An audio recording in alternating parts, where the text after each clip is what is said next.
sudah terlihat memiliki api jahat dan berusaha memaksa Medusa gitu.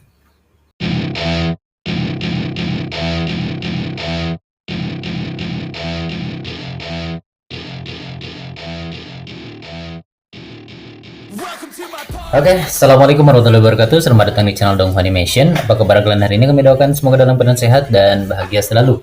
Masih bersama admin, Om 90-an yang masih gemar menonton anime. Pada video kali ini, admin mau buat ulasan ya. Meskipun telat, udah beberapa hari.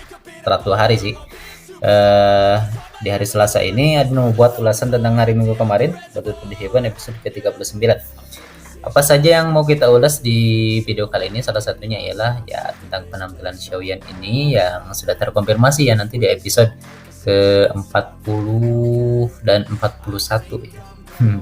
Banyak sekali dan sebelum kita masuk ke pembahasan ini ada juga kita lihat poin-poin dari episode ke-39 kemarin ya. Oke. Tentu saja bagi teman-teman yang baru mampir di channel ini, kalian bisa dukung channel ini dengan menekan tombol subscribe dan juga mengaktifkan lonceng notifikasinya agar kalian tidak ketinggalan video-video terbaru dari kami. Oke, jangan skip, kita masuk intronya dulu. Oke teman-teman, ini poin-poin dari episode ke-39 mau admin komentari kemarin karena belum sempat bikin ulasan, baru beres sahur. Mumpung ada kesempatan mau bikin ulasan dulu nih untuk episode ke-39 kemarin. Hal-hal menarik apa yang kalian dapati? Oke, kita buat pembahasan dari ini aja ya. Dari yang sudah ada di Weibo aja nih biar cepat. Oke, dari yang pertama kemarin yang menjadi poin-poin utama kan pertemuan antara dua murid seperguruan, pertemuan antara 4 api surgawi yang sudah dimunculkan dalam episode tersebut ya. Lalu ya itu dia kekalahan dari Han Feng dan juga ditelannya Xiaoyan oleh api Fallen Heart.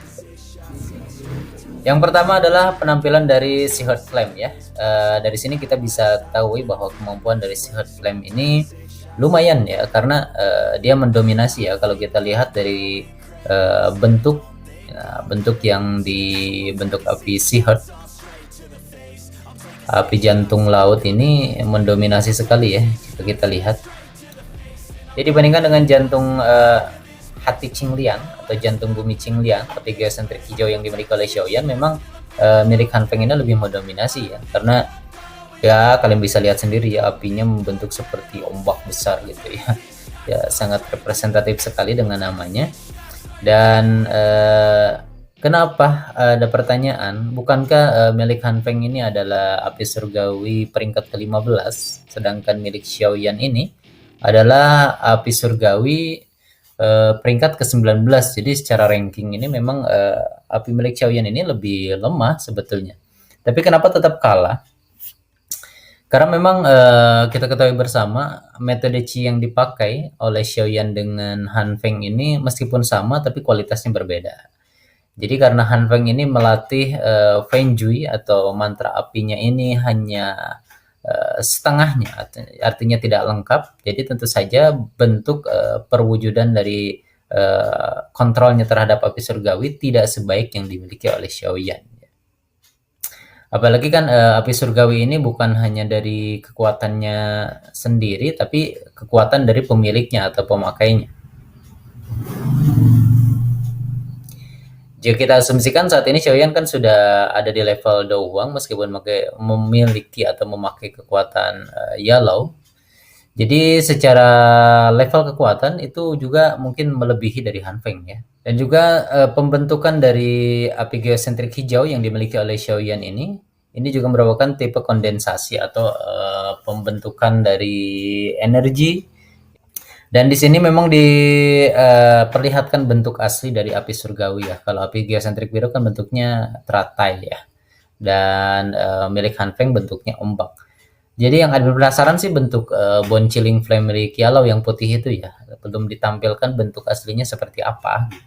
Karena kalau memang api tersebut sudah memiliki kecerdasan, tentunya dia akan mengambil salah satu bentuk yang ada di alam gitu. Misalkan seperti Fallen Heart Flame kan dia ngebentuk ular ya, ular api.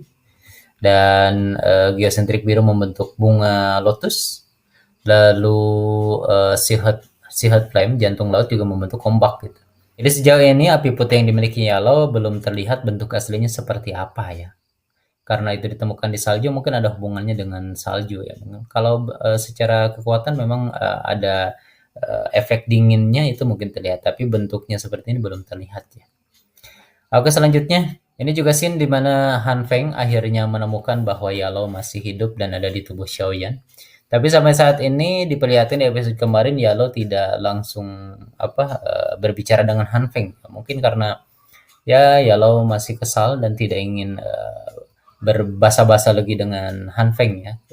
Karena di sini juga yang berbicara bukan Yellow tetapi Xiaoyan, meskipun Yellow hanya menampilkan wujud aslinya ya. Waktu muda tapi ya.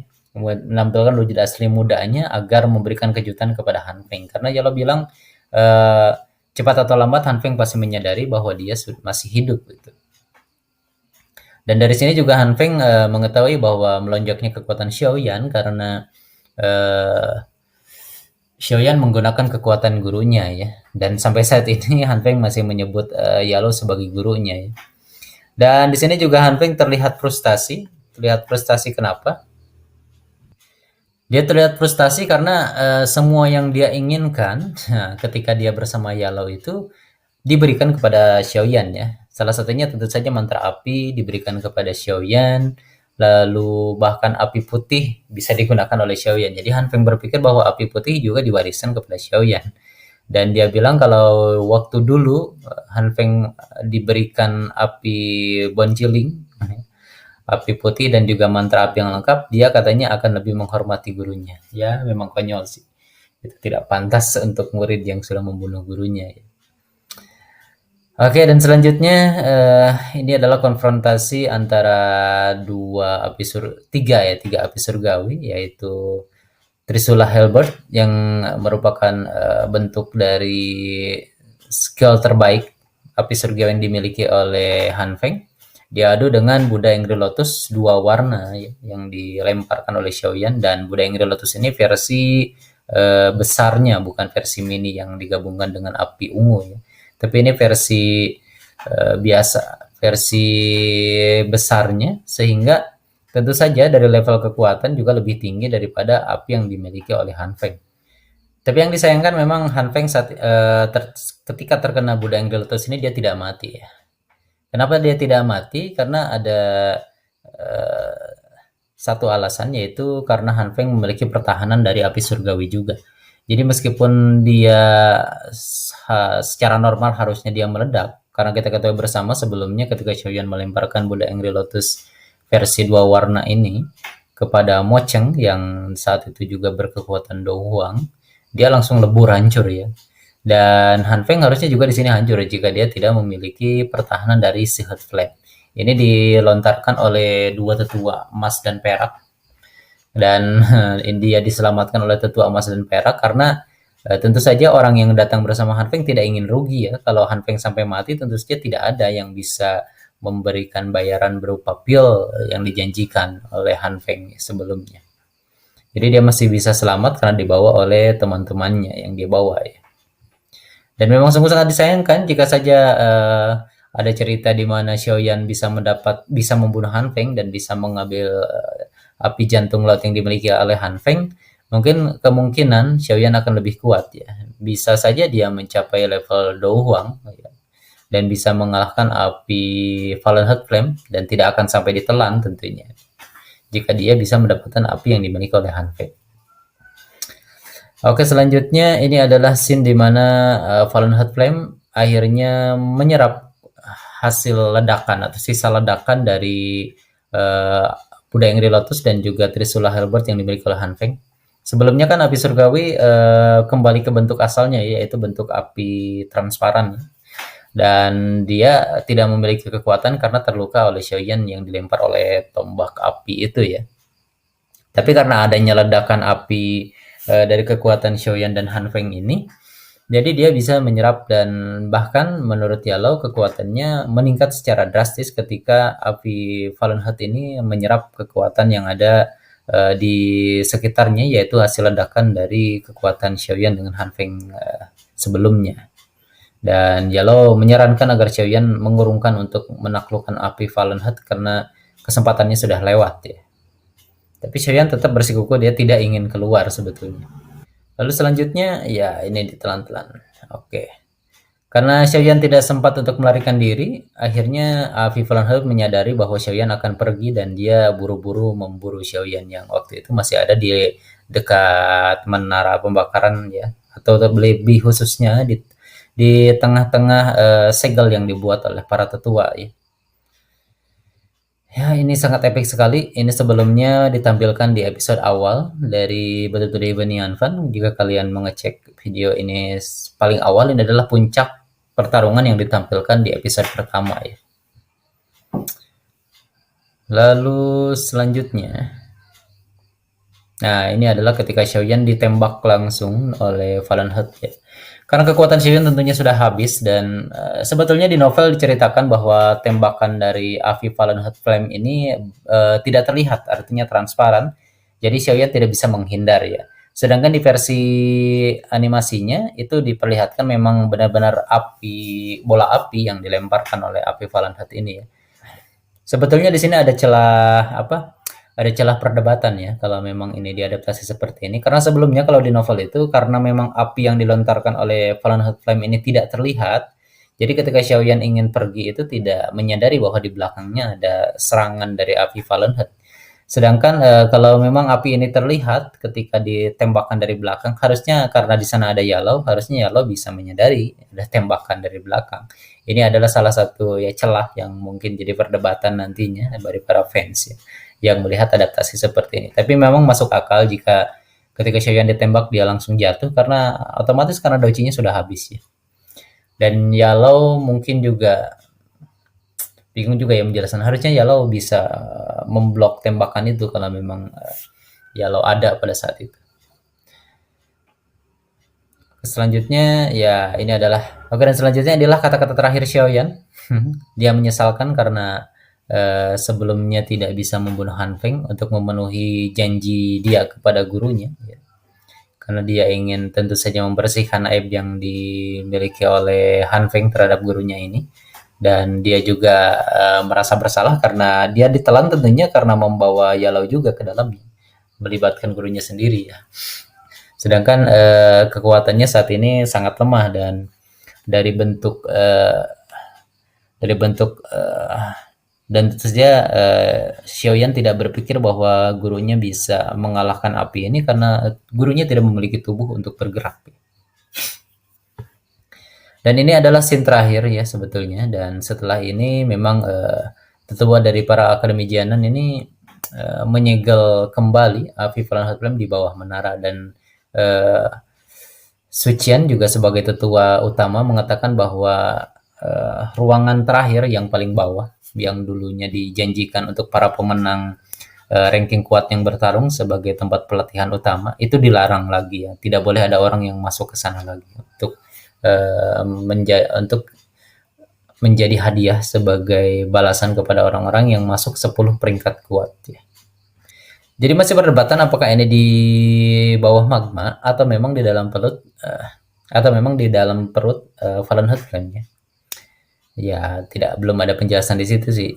Apakah dimuntahkan lagi ketika sudah ada di dalam perutnya, kita tidak tahu. Mungkin minggu depan akan diperlihatkan seperti apa ya. Nah, itulah episode ke-39 ya, yang memang banyak sekali padat dengan informasi ya di dalamnya. Oke, dan sekarang kita kembali lagi ke Weibo percakapan mereka. Di mana di Weibo percakapan ini kita coba bahas hal-hal menarik tentang episode 40 dan 41 ya, yang ramai kembali perbincangan karena reviewnya sudah muncul. Dan memang episode ke-40 41 ini adalah puncak dari Battle to the Heaven Fan kali ini di Akademi Jianan. Di episode 40 41 sudah tersebar video di sana, dan scene-scene menarik tentunya banyak di situ, seperti penampilan baru Medusa dengan Xiaoyan. Penampilan baru Medusa memang sepertinya dikembalikan ke bentuk awal di season-season awal. Kita perlihatkan memang terlihat lebih menarik sepertinya dan tidak terlihat terlalu glamor ya dibandingkan dengan season 4, bukan season 4 sih, Betul to the Heaven ini, spesial perjanjian kemarin, dan terlihat di sini lebih natural sih meskipun ya bentuk rambutnya memang rambut belah tengah. Terus penampilan dari baju barunya tentunya dan penampilan wajah dari Xiaoyan ya, yang dianggap oleh netizen adalah penampilan puncaknya. Dan ini adalah penampilan puncak Xiaoyan yang dianggap oleh para beberapa teman-teman ini adalah wajah Xiaoyan yang paling tampan ya dibandingkan dengan versi-versi sebelumnya. Dan beberapa teman mengharapkan fans di sana bahwa ini menjadi memang bentuk wajah dan rambut utama daripada harus poni sebelah dan juga kucir kudanya gitu kan. Ini memang menarik untuk dibahas karena ada dua hal menarik berkaitan dengan perubahan Xiaoyan ini. Kenapa tidak dipakai sebagai permodelan akhir dari Xiaoyan? Karena memang ada dua alasan ya. Pertama ini adalah wajah transisi Xiaoyan. Apakah ini memang rambutnya panjang atau memang karena rambutnya yang dikucir itu terlepas gitu, karena ikat rambutnya ini terlepas sehingga rambut panjangnya terungkap. Jadi sebelumnya memang Xiaoyan berambut panjang sih. Tapi karena diikat jadi tidak terlihat gitu ya. Dan kalau memang digerai seperti ini juga tentunya membuat repot para staf di sana karena untuk rambut yang tergerai seperti ini lebih sulit loh. Karena untuk menggerakkan perhelai rambut itu lebih sulit daripada rambut yang terbentuk poni gitu. Kalau poni kan enak goyangnya gitu kan, terkena anginnya gitu. Kalau dalam gerakannya itu statisnya enak. Tapi kalau rambut digerai seperti itu sulitnya, harus satu persatu gitu. Gak bisa selembar rambut yang digeser itu. Bagi teman-teman yang pernah mencoba membuat animasi, baik itu 3D atau 2 dimensi, mungkin kalian memahami sulitnya menggerakkan rambut gitu. Karena kalau rambutnya gerak kaku juga hasilnya akan jelek juga. Jadi kemungkinan yang dipilih adalah rambut berponi itu karena untuk pergerakan rambutnya sendiri akan lebih memudahkan para staf desain di sana ya, animator di sana. Dan juga kita ketahui bersama di sini terlihat bahwa di video ini diperlihatkan bahwa pemaksaan yang terjadi di novelnya akhirnya dirubah ya, diadaptasi animasinya menjadi sukarela ya. Karena memang adalah versi tergelap dari Battle to the Heaven di mana sang protagonis memaksa pemeran wanitanya untuk melakukan hubungan hubungan semalam. Karena di versi novelnya ini terpaksa Medusa itu karena dalam keadaan lemah ketika bersatu dengan ular piton dan tidak bisa melawan Xiaoyan pada saat itu. Dan ini dirubah menjadi proses sukarela antara dua orang ini ya. Dan sukarela di sini juga bukan karena sukarela suka sama suka, tapi ada pengaruh dari api Fallen Heartland. Dimana ketika Xiaoyan dengan mata yang memerah ini adalah efek dari api jahat, efek samping dari Fallen Heart. Dan Medusa juga mendapatkan efek yang sama, yaitu efek mabuk yang diakibatkan oleh api Fallen Heart Flame ini. Tapi sepertinya kalau dari scene ini, Medusa juga sudah bersatu dengan ular kecil itu ya. Karena di sini memang diperlihatkan di scene-nya ini Xiaoyan bisa menangkap setelah Xiaoyan menaklukkan api Fallen Heart Flame, Medusa bersatu dengan ini ya, bersatu dengan api. Ini adalah proses bersatunya Medusa dengan ular piton ya, dan mungkin ketika dia bersatu dengan ular piton ini, dia juga menyerap sebagian dari api Fallen Heart Flame sehingga dia mendapati efek api jahat yang ada di efek api jahat yang terdapat dari api Fallen Heart Flame ke dalam tubuhnya sehingga dia juga menjadi mabuk ya.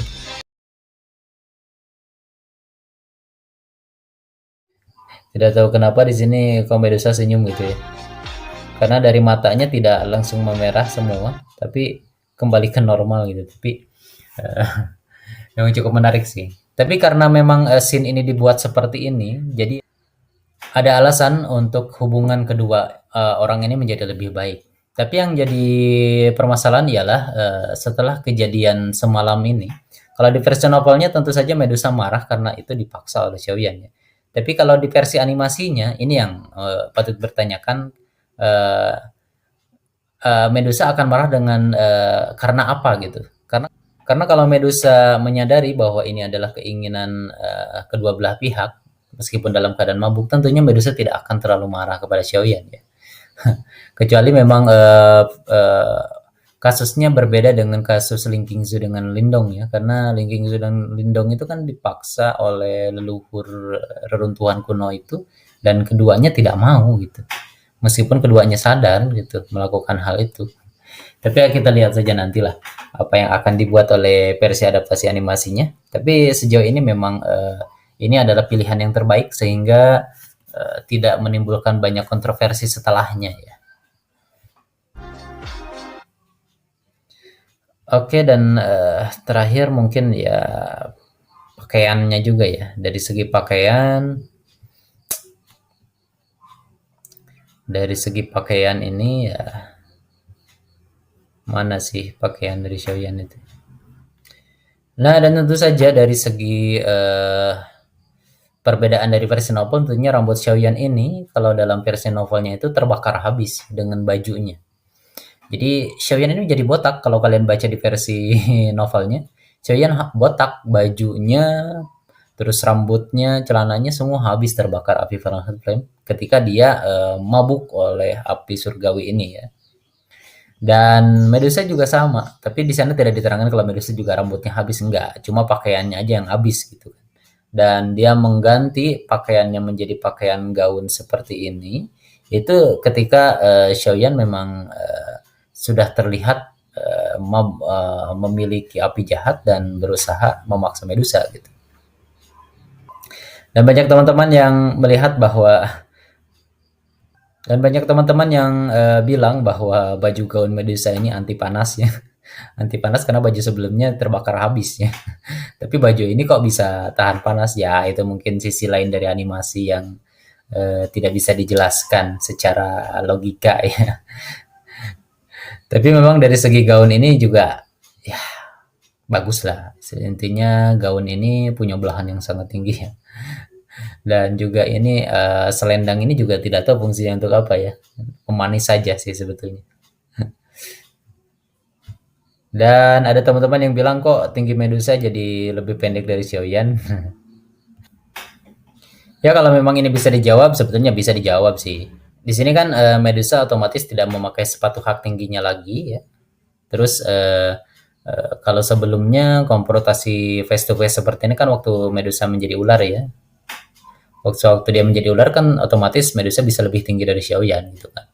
Terus yang terakhir konfrontasi di ketika Xiaoyan memaksa Medusa, memarahi Medusa untuk dibawa ke klan Xiao juga di sana terlihat Medusa memang lebih pendek daripada Xiaoyan gitu kan.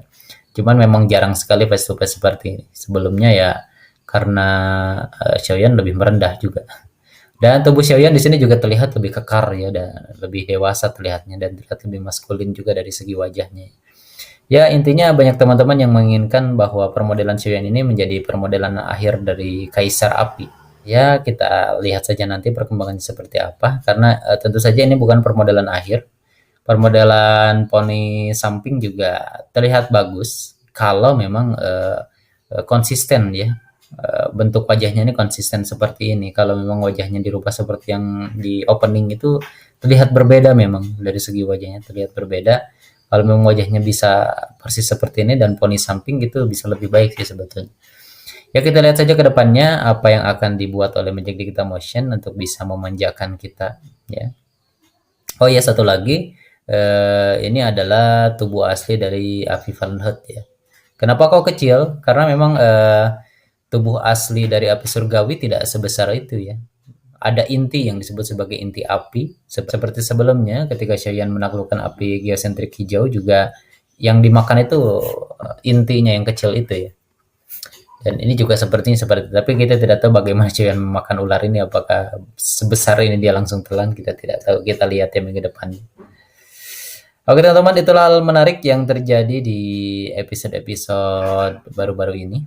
Tentunya preview episode ke-41 dan sampai 43 ini masih banyak, dan di kalender penjadwalan juga di sini sudah dijelaskan bahwa episode ke-41 di sini ya. Episode ke-41 ini adalah puncak yang ditunggu-tunggu. Masih ada episode ke-42 yang berhubungan dengan Afif Fallen Hot Flame. Sedangkan di bulan Mei nanti sudah masuk ke pertarungan antara Xiaoyan dengan Han Feng. Nantinya ini konfrontasi nanti di Black Corner ya, ketika Xiaoyan sudah menjadi Dowking. Ya, masih banyak sekali bahasan menarik. Kita akan bahas lebih mendalam di video-video selanjutnya. Bagi teman-teman yang ingin berkomentar atau memberikan masukan, silahkan tulis di kolom komentar ya. Kita diskusikan apa saja hal menarik yang terjadi di episode 39 dan prediksi episode 4143. Oke, terima kasih bagi teman-teman yang sudah menyimak video sampai akhir. Sudah terlalu panjang, kita tutup saja sampai di sini. Sampai jumpa di video-video selanjutnya. See you next time. Wassalamualaikum warahmatullahi wabarakatuh.